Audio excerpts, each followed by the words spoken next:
कैसे क्या हुआ है? हम जो है पूर्व से सरकारी जमीनों पर अवैध कब्जे के संबंध में शिकायत करते हुए चले आ रहे हैं। हमारी शिकायतों पर उच्चाधिकारी जो है समुचित आदेश करते हैं कि अवैध कब्जे हटाए जाएं, सरकारी भूमि खाली कराई जाए। वो जांच जो है उन्हीं कर्मचारियों को दे दी जाती है जिनके खिलाफ हम लोग शिकायत करते हैं। एक नगर पंचायत कर्मचारी कृष्ण कुमार पुत्र गणेशी लाल नगर पंचायत में कार्यरत हैं। उन्होंने एक पक्का मकान घाटा संख्या 265 बंजर में और एक मकान पक्का पोखर में घाटा संख्या 266 में बना रखा है। इसके बावजूद अपने भाई बंधुओं के सगे भाइयों के मकान घाटा संख्या 265 बंजर में और 266 पोखर में भी बनवा दिए। इसके अतिरिक्त अन्य लोगों के मकान भी घाटा संख्या 265 बंजर सरकारी भूमि में बनवा दिए गए। हम लोगों ने शिकायत करी, जांच हुई। जांच में जो है जांच उन्हीं अधिकारी कर्मचारियों को पहुंचा दी गई नगर पंचायत स्तर पर, और वहाँ वो कर्मचारी उसमें संलिप्त होने की वजह से उस शिकायत को दबा दिया गया।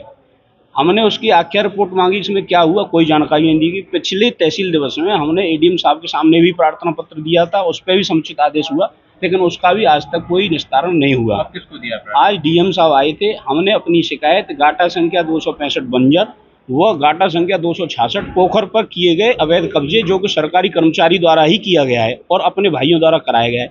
इसमें उपरोक्त कर्मचारी के सगे भाई मंगल सेन द्वारा पोखर घाटा संख्या 266 में एक पक्के मकान का बैनामा करके बेच दिया गया। अभी मकान मौके पर बने हुए हैं, किसी के खिलाफ कोई कानूनी कार्रवाई नहीं होती है।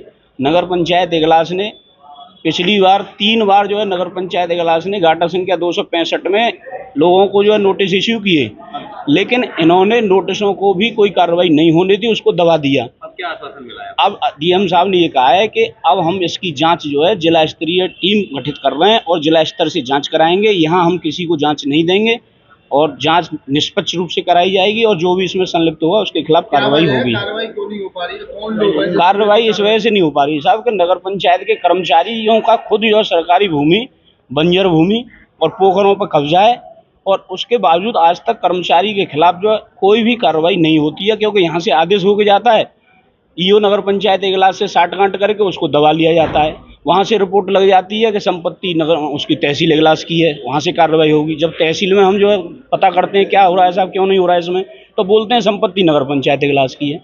तो ऐसी दशा में साहब यहाँ से इजलास स्तर पर जो स्थानीय पहुँचे उन लोगों की कर्मचारियों से साठगांठ है। हाई कोर्ट ने भी कोई डायरेक्शन वगैरह दिया? हाई कोर्ट ने वर्ष 2019 में और 2018 में एक पीआईएल में आदेश भी किए थे, और यहाँ से जो है इजलास तहसील स्तर से वहाँ जवाब में बताया गया था कि साहब 67 वन की कार्रवाई हमने कर रखी और बहुत जल्दी खाली हो जाएंगे। लेकिन 67 वन की कार्रवाई, क्योंकि नगर पंचायत इजलास किसी भी मुकदमे में पार्टी नहीं है, ग्राम सभा इजलास पार्टी है।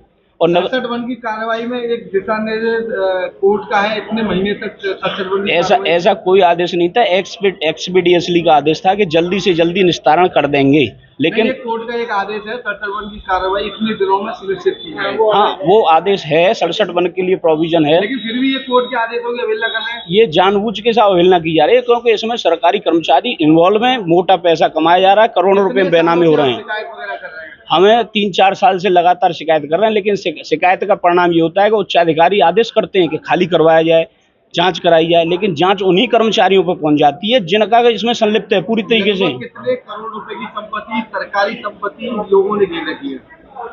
अब इतना इसका मेरे को आकलन नहीं है, लेकिन करोड़ों में ही होगा इसका। करोड़ों में है, कम से कम करोड़ों रुपए की प्रॉपर्टी है, और कस्बा के अंतर्गत होने के कारण इनके जो कब्जे और पक्के मकानात बना रखे हैं लोगों ने। हम लोग अभियान चला रही है भूमाफियाओं के खिलाफ, तमाम तरह की सरकारी जमीनें खाली कराई जा रही है, टीम गठित की जा रही है। यहाँ ऐसा कुछ देखने को मिल रहा है? यहाँ कोई टीम गठित नहीं होती है। पिछले तहसील दिवस में मैंने एडीएम साहब को प्रार्थना पत्र दिया था। एडीएम साहब ने लिखा था कि इसके जो है जांच हम जो है उच्चाधिकारियों से कराएंगे। एसडीएम साहब और ईओ की संयुक्त टीम गठित करने के लिए आदेशित किया था, लेकिन एसडीएम साहब ने उस पर कोई रिमार्क नहीं किया।